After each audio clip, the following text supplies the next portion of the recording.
राम राम सभी को।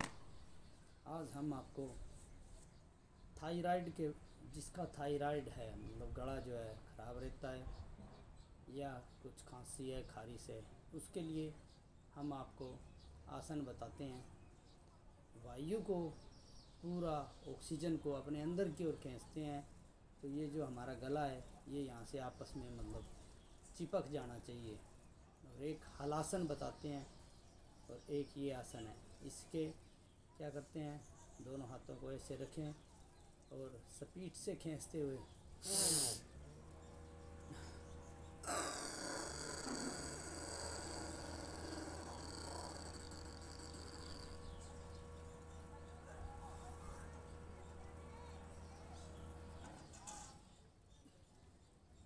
ऐसे कम से कम अभ्यास को 5 या 10 बार के अंदर खींचते हैं। वायु को पूरा अपने अंदर की ओर ले जाते हैं। जो ये गला है ये आपस में यहाँ से चिपक जाता है।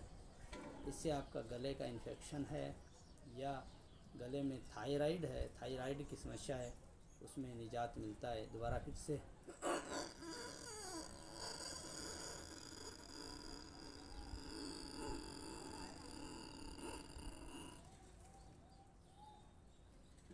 दूसरा अभ्यास हलासन के बारे में।